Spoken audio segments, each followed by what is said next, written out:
कहता हूं, किसी महिला को उसके पति, उससे और उसके भाई से या उसके फादर से, उसकी मदर से, उससे ना कहा जाए। हर आदमी का, हर महिला का अपना व्यक्तित्व होता है। सुषमा जी के पति के बारे में कोई नहीं जानता कौन है, क्या कोई पूछता? नहीं, वो ठीक है। नहीं, लेकिन देखिए, अगर पति या भाई या कोई भी रिश्तेदार, उस पर कोई सवाल हो, उस पर कोई दाग हो, तो उसका नुकसान तो होता है ना। मैं सिर्फ ये सवाल पूछ रहा हूँ। चलिए, एक बढ़िया सुषमा जी की बात करना यहाँ कहाँ सूचित है? सुषमा जी के पति, एक बढ़िया वाली बात किशोर भैया बताऊं मैं, और उनका सार्वजनिक जीवन है स्वराज कौशल जी का, वो पहले राज्यपाल। जी हाँ, वो इधर देखे तब फिर मैं वही पूछ रहा हूँ कि अगर दाग हो तभी तो बात आती है। मैं कांग्रेस के साथी से कहना चाहता हूँ कि आप कह रहे हैं कि रॉबर्ट वाड्रा जी को प्रियंका वाड्रा से न जोड़ा जाए, तो जब उनके पति बने उसके पहले तो उनके पास 10 लाख की संपत्ति थी। पति बनने के बाद 10 साल सरकार के बाद 10,000। ये सवाल उठाएंगे ना, और ये उठ रहा है चुनाव। ये सवाल अमित शाह जी के बेटे से भी पूछ लिया होता आपने। क्या कहा आपने? सुनाई नहीं दे रहा उनको? देता इनको, अच्छे, इनको जनता की बात सुनाई नहीं देती। ये बात अमित शाह के बेटे से भी पूछ लेते आप। ये तो बात यहाँ चल रही है रॉबर्ट वाड्रा। नहीं, मामा के यहाँ से लाए थे। जिसको जो उस पर पकड़ा जाएगा, या सीबीआई या ईडी जिसको पकड़े, जिसके पास ज्यादा संपत्ति होगी वही ना पकड़ा जाएगा। नहीं, 50 करोड़, 50,000 की संपत्ति 100 करोड़ की हो जाएगी ना, पूछा जाए किसकी वजह से हो गई वो? मैंने जैसा की संपत्ति 50,000 कौन सा फॉर्मूला? मुझे दे दिए, 50,000 मेरे पास है, हम 100 करोड़ बनाना चाहते हैं। भाई भी सुन लो, हम लोग तो वैसे भी घबराए हुए बैठे हैं, बेचारे बता दिया। अब ये साहित्य है। एक जमाना वो था, नेहरू जी सीढ़ियों पे लड़खड़ाए, दिनकर जी ने उनका कंधा थाम लिया और ये कहा कि जब भी राजनीति लड़खड़ाती है हम कभी ही थामते हैं। बिल्कुल, आज दिन यहाँ आ गया कि आप हमको बेचारे बता रही हो। राजनीति में जब से जूतम पैजार हुआ, किशोर भैया ने बड़ा अच्छा उदाहरण अभी उठाया था, तब से हम लोग और ज्यादा राजनेताओं से घबराने लगे, पूरी जनता घबराने लगी और भाषाएं बदल गई, शब्द बदल गए। मैं बताता हूं, जरा सुनिएगा। हमारे गांव में एक संगीतकार था और उनका लड़का भी, अब संगीतकार तो बढ़िया थे लेकिन बेटा अच्छा नहीं था। अभी मुझे परसों नरसों मिला और वो बड़ा अच्छा गाना गाया, सुर में गाया। मैंने पूछा क्या हुआ, उसने अपनी भाषा में बताया। किशोर भैया सुनिए, आनंद लीजिएगा सब लोग। 1 मिनट में नालायक से मुझको लायक बना दिया, बेटा कह रहा है अपने पिता के विषय में। 1 मिनट में नालायक से मुझको लायक बना दिया, लगता नहीं था सुर पहले पर उम्दा गायक बना दिया। एक बार गुस्से में पापा जी ने जूता उठा लिया, स्वयं सांसद बन बैठे और मुझे विधायक बना दिया। बढ़िया बढ़िया बढ़िया बढ़िया। ये स्थितियां चल रही है साहब। और एक विषय और अछूता रहा जा रहा है। कांग्रेस वाले सुने, दिल्ली में क्या हो रही है राजनीतिक गतिविधियां, और जिनको छंद में मजा है वो छंद सुनिए, सवैया पढ़ता हूं। दिल्ली में बात बने ना बने, दिल्ली में बात बने ना बने, नहीं आपकी बात बनावन देवे। बैठी बुझी सी भले कांग्रेस पे कहू के होरी न उठावन देवे। आपको हाथ को साथ न दे न, जीत को गीत सुनावन देवे। केजरीवाल उड़ावे गुलाल पे सीला न रंग लगावन देवे। ये दिल्ली के हालात चल रहे हैं। वाह। कुछ याद दिलाना चाहता हूँ अनुराग जी, गठबंधन तो बना लिया। अब वाड्रा गांधी की बात चल रही थी। मेरी पत्नी भी भदौरिया है, लेकिन वो आज गौरव चौहान लिखती, गौरव भदौरिया चौहान नहीं लिखती है ना। तो याद रखिए। लेकिन मैं कुछ याद दिला रहा हूँ आपको। स्वागत। गठबंधन याद रखना, और मैं कुछ याद दिला रहा हूँ। जो भी गाली खाई थी तुमने, झगड़ा किया था जो मिलकर, तुमको ही बोला था बहन जी ने गुंडा लुटेरा। क्या तुम्हें याद है, क्या तुम्हें याद है, मुस्कुरा दो थोड़ा सा। दिन वो बड़े मशहूर थे, दोनों ही कितने दूर थे। होता खड़ा था हर एक रोज कितना बखेड़ा। क्या तुम्हें याद है? अब सुनिए, और क्या था इन दोनों के बीच में? ऐठे ऐठे रहते थे, भागे भागे रहते थे, करते थे रार की बातें। कभी तो असेंबली में, कभी गेस्ट हाउस में होती थी तकरार की बातें, बहुजन वालों को, बाबा के लालों को तुमने था खूब सताया। मोदी की हवाओं से इतना डरे तुम, हाथी को साइकिल पे बिठाया। जिनको था खूब कोसा, जिनको था खूब कोसा। अनुराग जी सोच रहे कि सैफई में भी इतनी अच्छी कविता लिखी जाती है। जिनको था खूब कोसा, उस पर किया भरोसा, पत्थर के हाथी ने डाला था लखनऊ में डेरा, क्या तुम्हें याद है? और ये रोजगार की बात करते हैं कांग्रेस के लोग, आप लोग ज्यादा।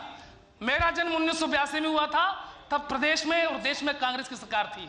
जब मैंने ग्रेजुएशन किया तब यूपी में समाजवादी पार्टी की सरकार थी। मैं तब से लेकर अब तक बेरोजगार हूं। मेरी बेरोजगारी का जिम्मेदार कौन है, बता दीजिए इनको।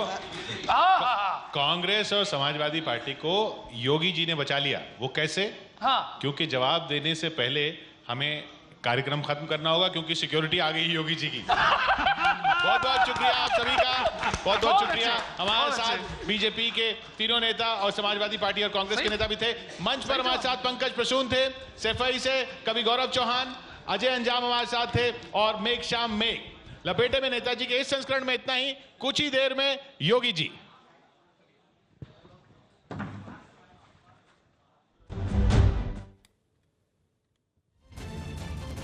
तो न्यूज 18 इंडिया के एजेंडा कार्यक्रम में बीजेपी नेता पंकज सिंह ने किसानों को 6,000 रुपए देने की योजना को ऐतिहासिक बताया, तो कांग्रेस नेता पीएल पुनिया ने तंज कसा कि 6,000 रुपए से किसानों की हालत सुधारने में 100-150 साल लग जाएंगे।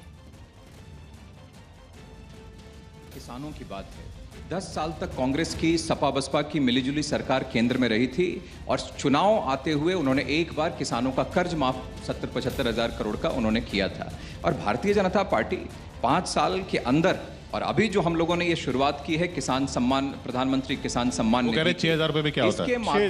इसके माध्यम से अगर 10 साल देखे तो कई लाख करोड़ रुपए किसानों के पॉकेट में जाएंगे। और फिर मैं इस बात को कहता हूं, इस हकीकत को हम सब लोग समझते हैं कि किसानों के हाथ जब तक मजबूत नहीं होंगे तब तक हमारा देश आर्थिक रूप से भी मजबूत नहीं हो सकता, हमारा देश आगे नहीं जाएगा। 6,000 रुपए पाके 6 लाख करोड़ों में कहां चले जाएं? कितने 100 साल, 150 साल, 200 साल के अंदर?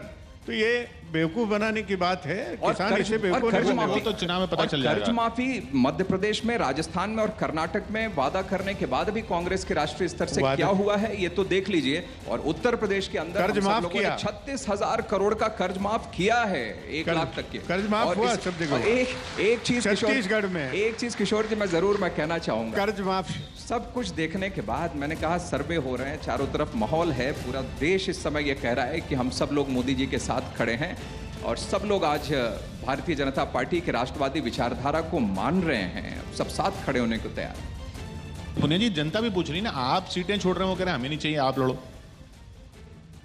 तो ये कैसा गठबंधन है? ये कैसे आप इनको चुनौती कैसे दे रहे हैं? गठबंधन नहीं है, गठबंधन नहीं है, गठबंधन नहीं है। ये हमारे ऊपर है, हम कौन सी सीट लड़ना चाहते हैं, कौन सी सीट नहीं लड़ना। नहीं, बिल्कुल है, लेकिन उसमें जिस तरह से समाजवादी पार्टी, जीतेंगे बहुजन कैसे? समाज पार्टी ने कहा कि हम रायबरेली अमेठी से नहीं लड़ेंगे, उन्होंने नहीं लड़ा, एक जेस्चर ऑफ गुडविल है। हमने कहा कि हम 7 सीटें छोड़ेंगे, इन पे हम अपना कैंडिडेट नहीं उतारेंगे। तो हमको कौन बाध्य कर सकता है कि जबरदस्ती आप वहां से अपने कैंडिडेट उतारेंगे? नहीं, वो कह रहे हैं कंफ्यूजन ना फैलाओ। वो कह रहे हैं कंफ्यूजन ना फैलाओ। बहुत साफ है, जो भारतीय जनता पार्टी को चाहे अकेले चाहे अलग अलग, उनके खिलाफ, उनको हराने के लिए सारे दल हैं, अधिकांश दल हैं, और Bharatiya Janata party हारेंगी। Non BJP सरकार बनेगी, यूपीए के नेतृत्व में बनेगी।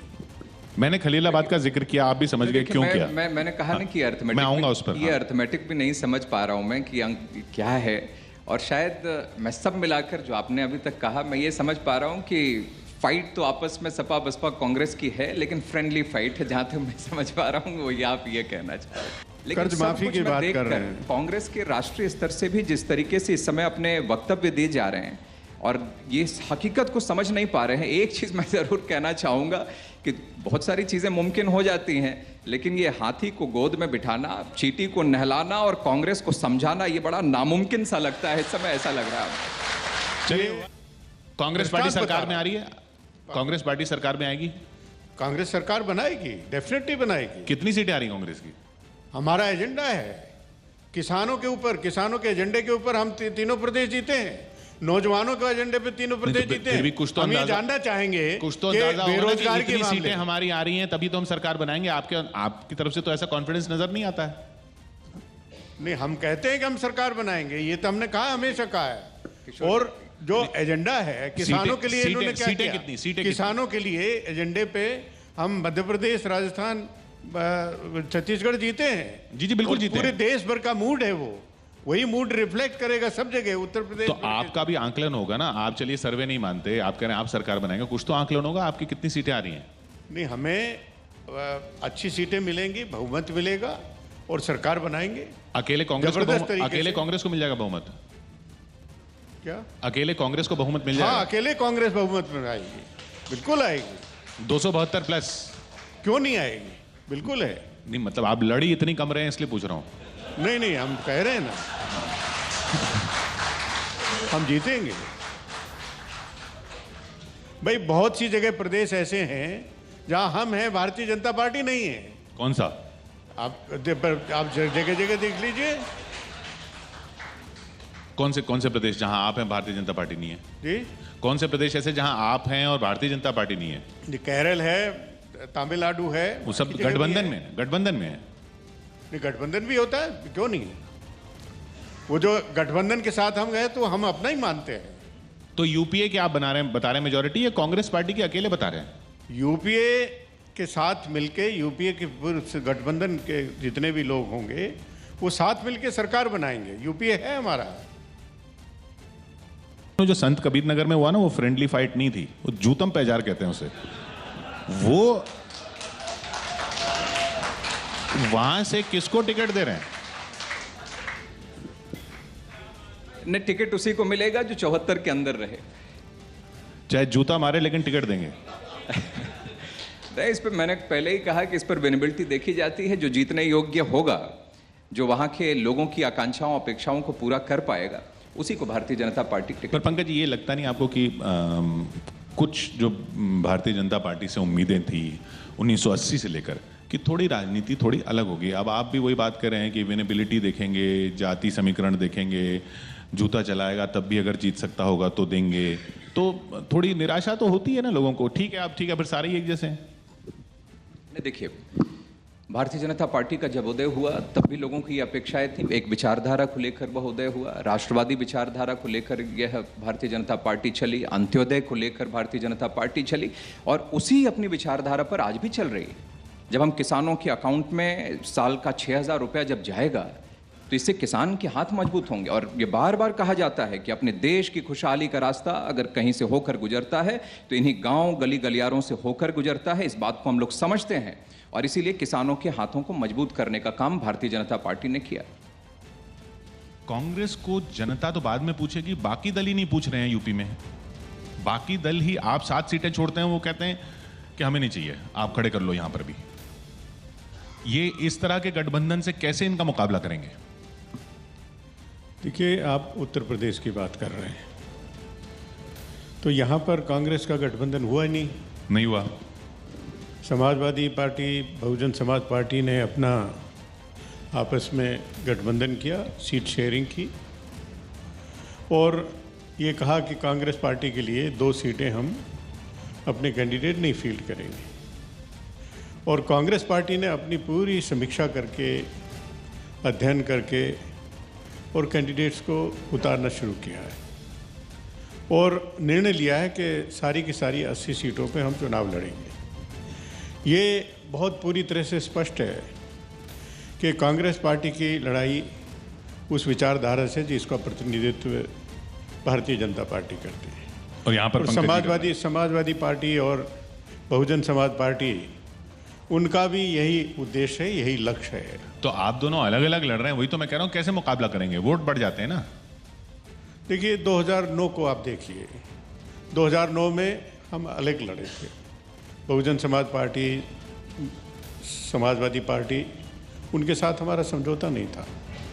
लेकिन जो नतीजे आए चुनाव के बाद, तो कांग्रेस पार्टी ने सबसे ज़्यादा सांसद जीत के। 10 साल में बहुत पानी बह गया गंगा में। 10 साल पहले की आप बात करें, 2014। पंकज जी, आप तो खुशी होंगे अगर इनका गठबंधन नहीं हो रहा है तो, क्योंकि जब हुआ या जब वो दोनों फूलपुर और गोरखपुर के नतीजे आए, फिर कैराना के आए, तो चिंता तो हो ही गई थी। देखिए, कहीं पर भी कोई चिंता नहीं थी, चाहे फूलपुर हो, चाहे गोरखपुर हो, चाहे कैराना हो, सबके मिलने के बावजूद भारतीय जनता पार्टी का वोट परसेंटेज बढ़ा और अच्छे से हम नहीं, कैराना में तो नहीं बढ़ा। कैराना में नहीं कैराना, देखिए कैराना अगर समीकरण आप देखेंगे तो ये उत्तर प्रदेश में सबसे कठिन सीटों में से एक भारतीय जनता पार्टी के लिए हो सकती है, लेकिन वहां पर भी बेहतरीन तरीके से चुनाव, बहुत अच्छे तरीके से चुनाव भारतीय जनता पार्टी ने लड़ा था। और वो चुनाव कोई प्रधानमंत्री, कोई मुख्यमंत्री बनाने का चुनाव नहीं था, वो उपचुनाव था। तब जाकर और सारे दल मिल गए थे सामने, तब ये नतीजे आए। इसमें मैं पूरे विश्वास के साथ कह सकता हूं कि इस बार हम फूलपुर भी जीतेंगे, गोरखपुर भी जीतेंगे, कैराना भी जीतेंगे, और फिर बार बार जो हमारे राष्ट्रीय अध्यक्ष जी ने कहा है कि 73 की 74 होगी या 72 नहीं होगी, इतना मैं पूरे विश्वास के साथ कह सकता हूं। आकलन वोट बैंक देख के लगाया जाता है। वोट बैंक बहुत ही मिसयूज्ड सा शब्द हो गया, आप वर्ग कह लीजिए। उसमें एक आकलन ये भी है कि कांग्रेस का अलग लड़ना आपके वोट काटेगी, उससे एसपी बीएसपी को फायदा होगा। नहीं, मैं फिर से उसी बात पे कहूंगा कि देखिए, एक तो आज जैसा आपने कहा कि 10 साल में बहुत राजनीतिक सामाजिक परिदृश्य में बहुत ज़्यादा बदलाव आ गया है।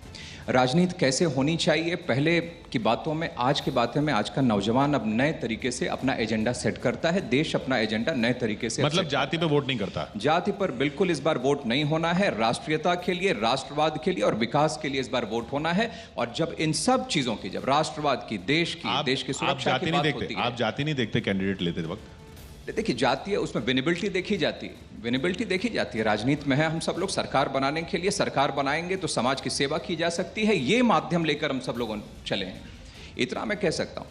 लेकिन आने वाला समय अब ज़्यादा दिन नहीं है, अब तो तारीख भी तय है किस दिन प्रधानमंत्री बनने हैं। माननीय मोदी जी किस दिन एक बार दोबारा भारत के प्रधानमंत्री बनने हैं, अब तो यह भी तारीख निश्चित हो गई है। तारीख निश्चित है पुनिया जी, ये कह रहे हैं तो जाति तो देखते ही नहीं लोग, फिर आपके समीकरण कैसे फिट बैठेंगे? देखिए, भारतीय जनता पार्टी पिछले 5 साल से सरकार में है, केंद्र में, और दिखाने के लिए उनमें कुछ है नहीं।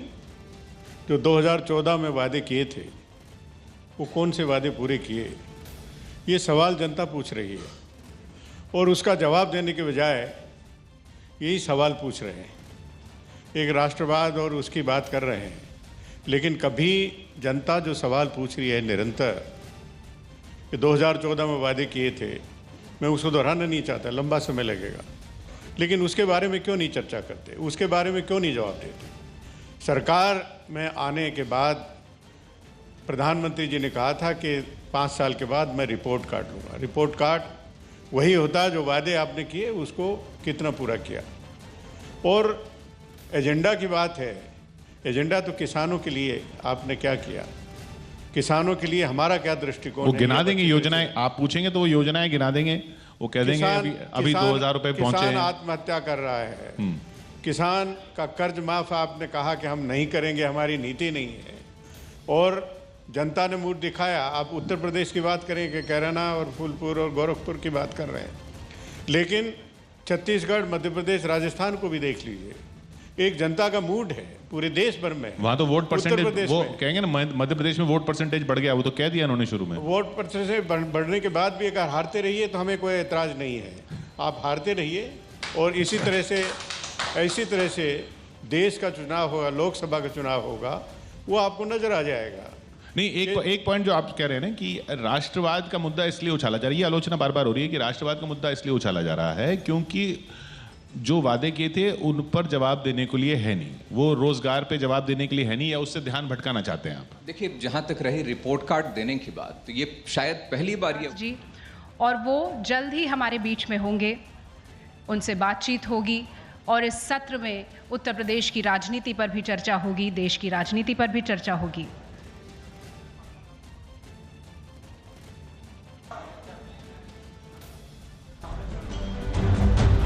जाकर भारतीय जनता पार्टी के कार्यकर्ता जाकर आपने केंद्र सरकार के रिपोर्ट कार्ड लोगों के बीच में रखने का काम किया है। और आज भी देखिए कितना तो किया। आप कह रहे हैं लोगों में बिल्कुल रोशनी है, लोगों में रोजगार को लेकर किसानों में कोई रोशनी है। देखिए इतना मैं कह सकता हूं, आज जितने भी देखिए किशोर जी, आज बहुत सारे सर्वेज हो रहे हैं, पूरी टीम अनेक संस्थाओं ने अपने अपने तरीके से सर्वेज किए हैं, ज्यादातर ये बता रहे हैं कि आप जीत रहे हैं। लेकिन 5 साल निकलने के बावजूद और कुछ इस 5 साल में कई ऐतिहासिक फैसले लिए जो किसी भी पक्ष में जा सकते थे, लेकिन इन सब के बावजूद आज प्रधानमंत्री जी की, श्री नरेंद्र मोदी जी की लोकप्रियता लगातार बढ़ती जा रही है।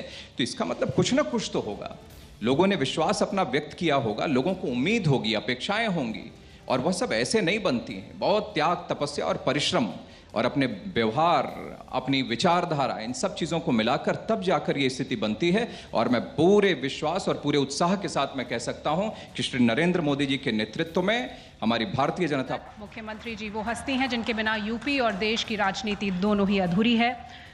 और अब मैं मुख्यमंत्री जी के स्वागत के लिए मंच पर आमंत्रित करना चाहूंगी किशोर अजवानी जी और मनमोहन राय जी को।